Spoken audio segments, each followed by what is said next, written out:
Good evening, everyone, and welcome to tonight's Improvement Innovation Advisory Committee. We have received apologies of absence from Councillor Allen, who is being substituted by Councillor White. The first item of business is the election of chairman. Do I have a nominee?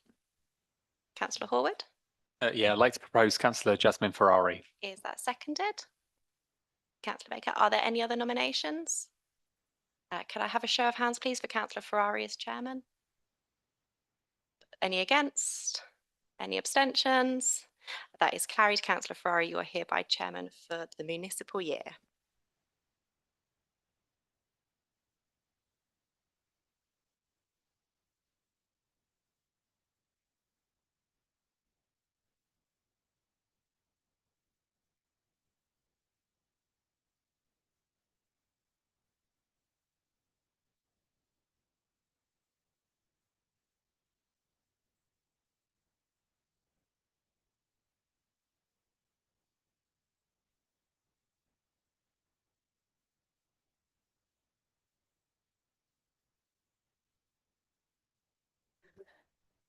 Thank you everyone for voting me in again. And so we're going to have the election of the vice chairman. Councillor Horwood. Yeah, I'd like to propose Councillor Baker. And I will second that. So can we have a vote, please, for Councillor Baker? Oh, sorry. Yeah, is there any other nominees for vice chairman? No. So can we have a show of hands for? Thank you. And any against? Any abstentions? And that's carried. Congratulations, Councillor Baker. Right, let's go on to item 3, which is the minutes for the advisory committee held on the 7th of April 2026 as a correct record. Can I see a show of hands, please?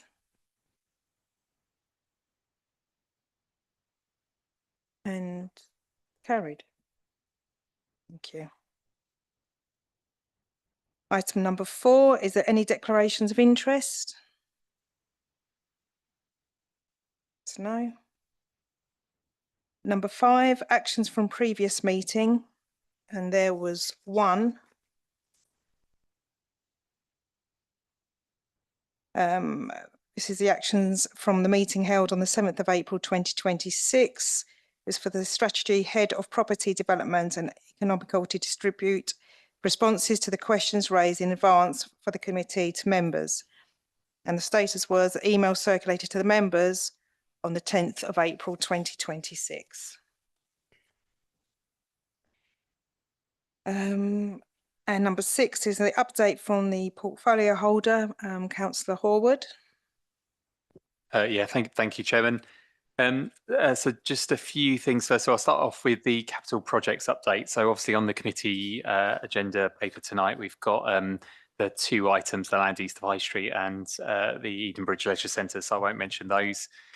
Just on the White Oaks residentials, the works are now progressing on site for the residential scheme there. Yeah, that's obviously progressing as expected. We've got the Farmstead Drive. There's no updates on there.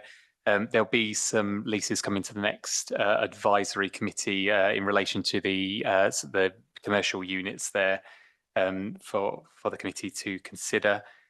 On the Otford Road, there's no update, as councillors will remember. There's the site's obviously being currently used for the waste transition project for the storage of the assets.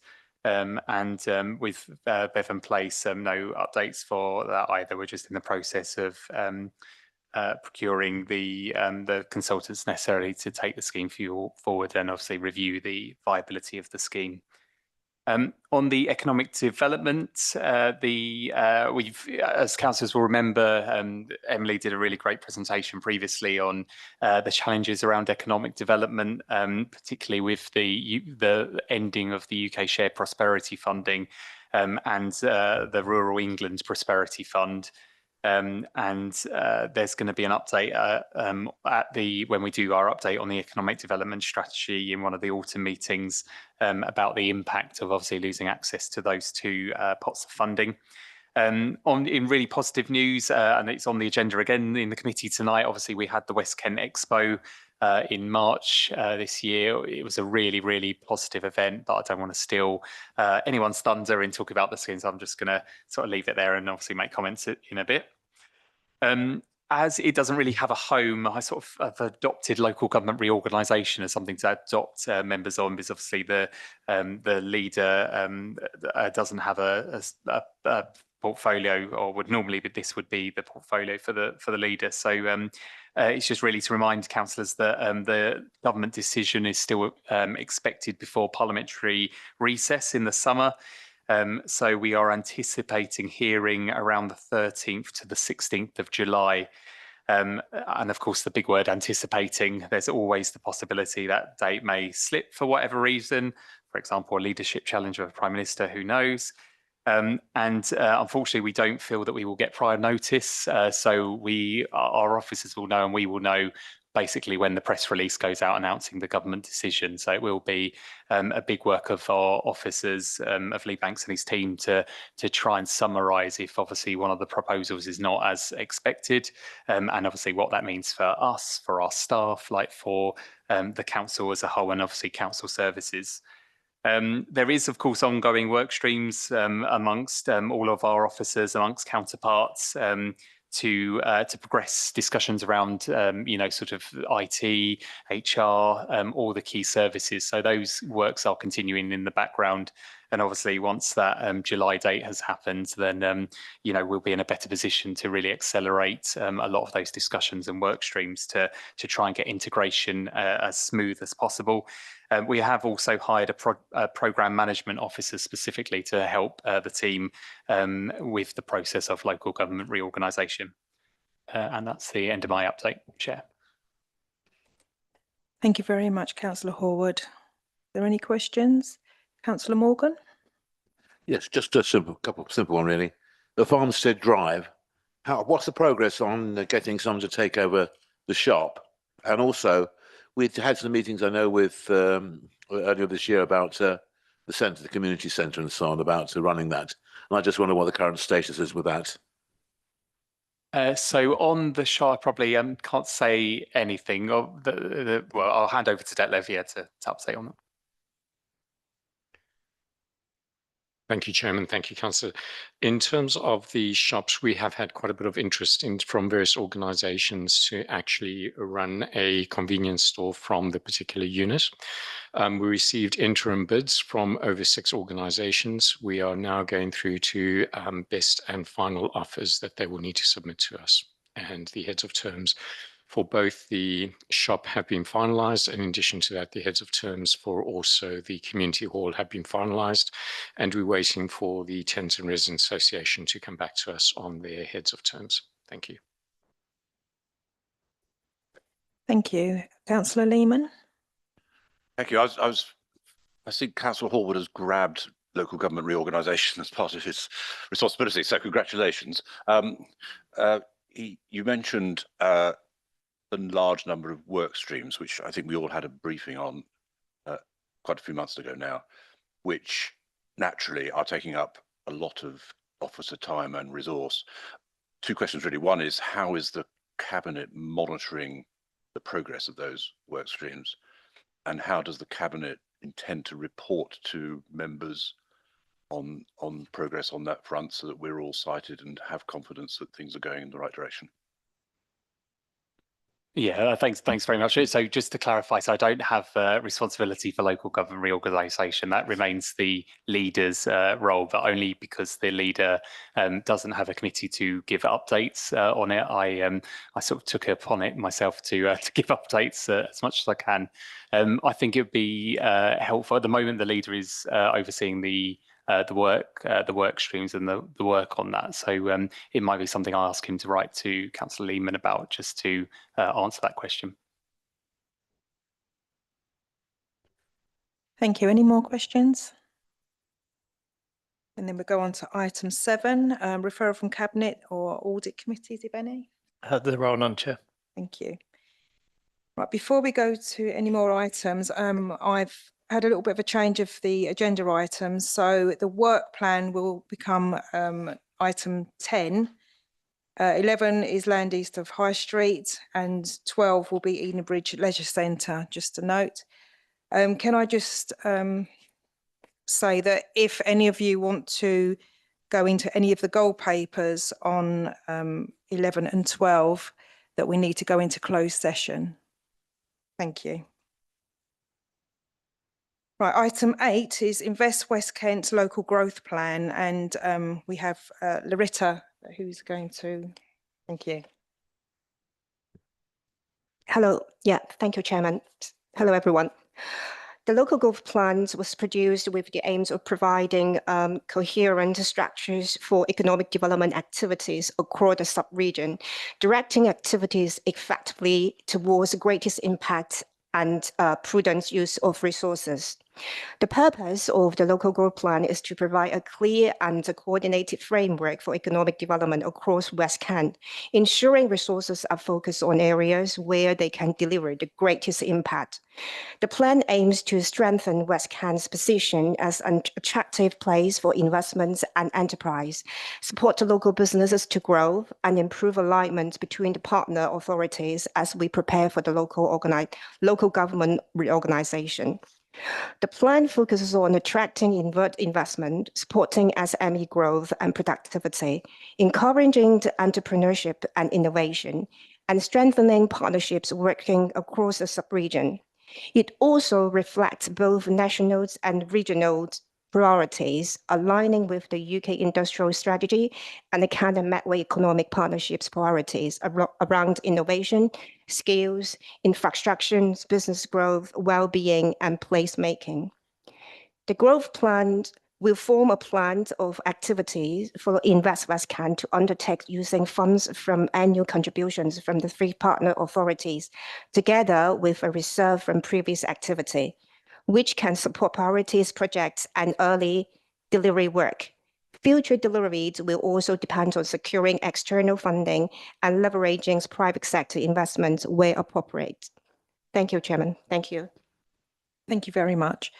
Any questions? No? Right, so we'll go into the recommendations.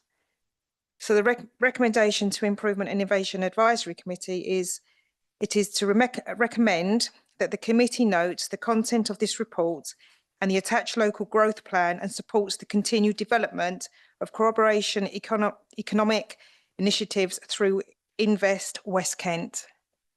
Can I have a show of hands, please? And that's carried. Thank you very much. We'll go straight on to item 9 is the West Kent Expo report, and that's again with Larissa. Thank you. Thank you, Chairman. I'd like to provide a brief update on the West Kent Expo 2026, which took place on the 11th of March at the River Centre in Tonbridge. The expo was delivered via Invest West Kent and partnerships between Tonbridge and Morling, Tonbridge Well Borough Councils and Sevenoaks District Council. The event demonstrates the value of collaborative working at a time where we are preparing for local government reorganization. The event provided a strong example of how a shared West Kent approach can successfully deliver large-scale business engagement activities, strengthens regional identity, and maintain continuity of economic support both during and after the transition process. It also reinforced the value of presenting West Kent collectively of business, investors, and partners. This was the 3rd expo delivered through the Invest West Kent partnerships, and it was the largest and most successful event today. The expo has been delivered as part of the contract for West Kent business support funded via UK Share Prosperity Fund. The contractors provided events management and organization on behalf of Invest West Kent.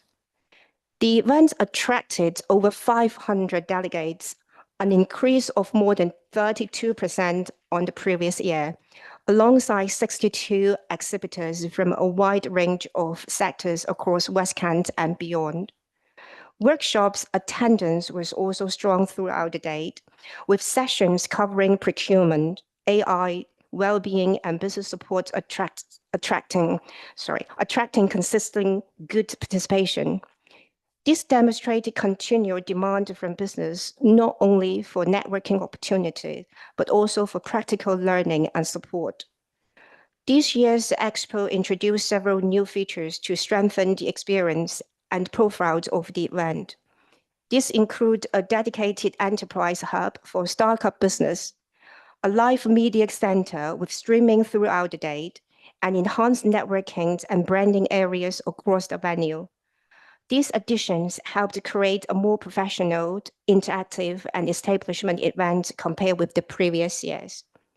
Feedback received so far has been overwhelmingly positive, particularly around the professionalism and organisation of the event. Businesses describe it as the biggest and the best expo yet, and praise both the diversity of exhibitors and the quality of networking opportunity. Finally, it's worth mentioning that all three partners authorities have committed to stage another expo in 2027.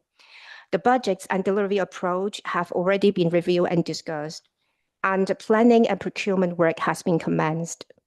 Thank you. Thank you very much. Any questions? Councillor Horwood?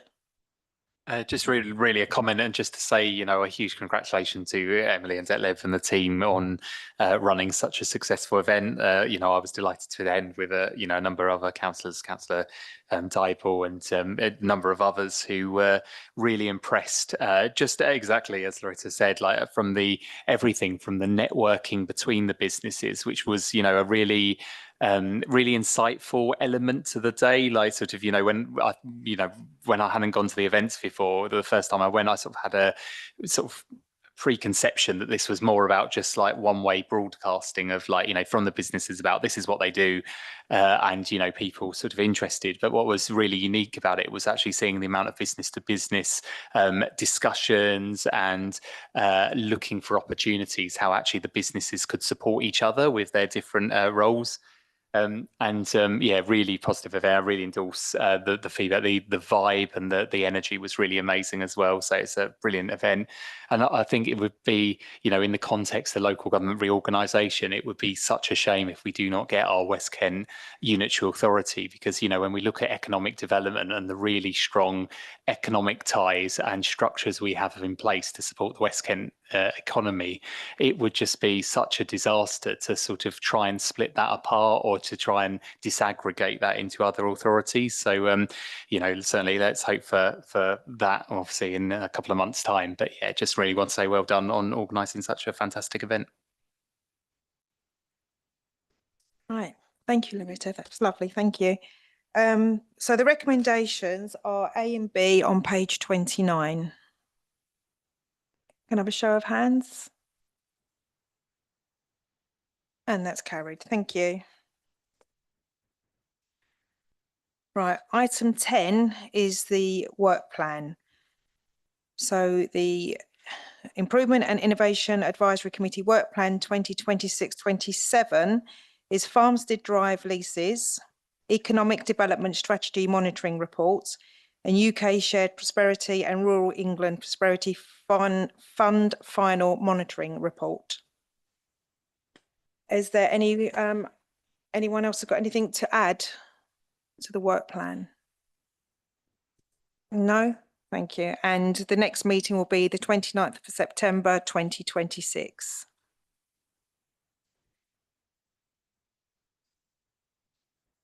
Right, so we now go to item number 11, which is the land east of High Street. And that's Andrew Connors. Thank you. Thank you, Chairman.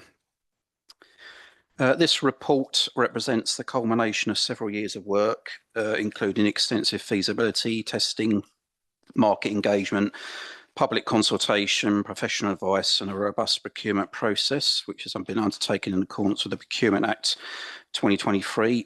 Throughout that period, members have received regular updates and been involved at every key stage of the project's development. The objectives remain consistent: to secure the long-term regeneration of land east of the High Street, deliver a modern leisure centre, provide new homes, improve public realm and 96 High Street transport and connectivity, and support the long-term vitality and economic success of Sevenoaks Town Centre. Following a comprehensive and highly competitive tender process, Waits have emerged as the highest scoring bidder, demonstrating a strong and balanced proposal across design quality, deliverability, public and stakeholder engagement, social value, and financial viability. Members of this committee will also be interested in the quality and ambition of the design principles embedded within the concept proposal. The submission achieved the highest scores for overall scheme concept, leisure centre concept, planning approach, and project management. Waits also evidenced extensive experience in governance arrangements for its multidisciplinary team of development, construction, commercial and design specialists, providing confidence in its ability to successfully deliver a complex town centre regeneration project, and that the vision can be translated into a high quality outcome. Their submission has also placed a strong emphasis on sustainability and placemaking, biodiversity net gain measures and high environmental standards to deliver highly energy efficient homes, repurpose of materials, incorporating living green roofs to enhance biodiversity and support ambitious BREEAM targets, and providing electric vehicle charging infrastructure throughout the development. Importantly, the project goes beyond the building themselves and seeks to deliver meaningful improvements to the public realm, public transport, connectivity and accessibility. This includes creating safer and more attractive pedestrian environments, improved wayfinding and a landscape strategy focused on protecting, preserving and enhancing the site's natural assets while responding positively to the challenges of climate change. The project also includes ambitious commitments around social value and community outcomes, including new jobs, apprenticeships and training opportunities. Taken together, all these elements create a compelling proposition that has the potential to deliver lasting economic, environmental and social benefits for residents and businesses alike. In addition to the procurement evaluation, the Council commissioned an independent economic impact assessment to examine the wider economic benefits associated with each proposal. While this assessment did not form part of the tender evaluation process, it provides an important indication of the potential long-term value that the scheme could deliver for the town centre and the wider district, as well as supporting future external funding opportunities. The assessment considered a range of key economic indicators, including commercial job creation, new homes, additional spending power, and the wider economic value generated through the development. Across these measures, Waits achieved the highest overall benefits cost ratio of 1.98, demonstrating the strongest return on investment and the greatest potential to generate sustainable economic growth. Through the preferred tenderer stage, substantial work has been undertaken with the third bidder and our professional advisors to identify solutions that demonstrate that a no funding gap position can be achieved at this point in time, whilst also ensuring that future safeguards and review mechanisms are built into the development agreement. This provides greater assurance at this moment in time around viability, affordability and long-term deliverability, which is particularly important given the scale and complexity of the project. Members will be aware of the proposed temporary gap in leisure centre provision at this moment in time during the construction phase. The Council fully recognises the sensitivity of this issue and appreciates that non-continuity of leisure services would always be the preferred outcome. Indeed, this was reflected in the memorandum of information that went out during the procurement process. But as previously reported, both continuity and non-continuity have been explored fully. However, the reality of delivering a complex regeneration project of this scale is that difficult choices and trade-offs must sometimes be considered. Whilst a temporary closure period is not ideal, it would be carefully managed and must be considered holistically against the whole long-term project benefits of delivering a brand new leisure centre alongside wider regeneration, economic growth, social, environmental and community improvements. I'd like to emphasise that the decision is not an approval of the final design. Should members support the recommendations, the preferred scheme will continue to involve through detailed design work, including design review panels, public engagement, planning processes and further viability testing. Ultimately, the question before members today is whether they wish to endorse the recommendations to Cabinet to approve the funding solutions to address the funding gap and appoint Waits as the preferred development partner in order to take the next step towards delivering a project that has the potential to provide significant economic, social and community benefits for future generations, while doing so through a framework that has been carefully structured to manage risk and protect the council's position. Just lastly, I'd just like to point out an amendment that's required to the recommendation A2 Cabinet in the papers, which is to approve the solutions to address the funding gap at preferred tender stage, which should read as set out in Appendix J and not I as referenced in the report. Thank you. Thank you, Andrew, for that report. Any questions? Councillor Grint?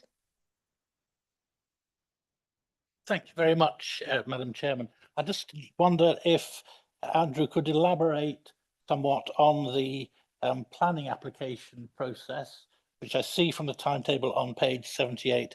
It's intended that the planning application should be submitted in the third quarter of 2027, with the planning determination in Q1 of 2028.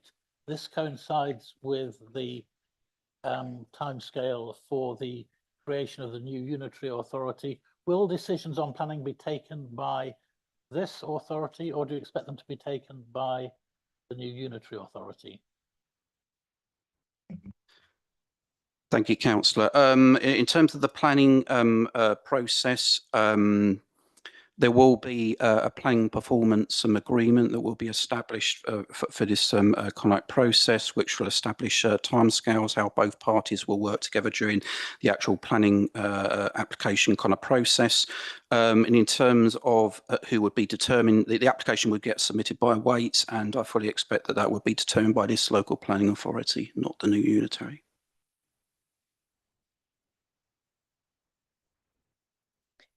Thank you. Any more questions? No. So we go to the recommendation, which is that the advisory committees endorse the proposed recommendations to Cabinet. Can I have a show of hands, please? And that's carried. Thank you.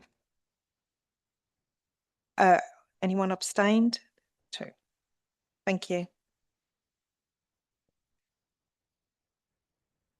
Right, so we'll go to item 12, which is the Edenbridge Leisure Centre options.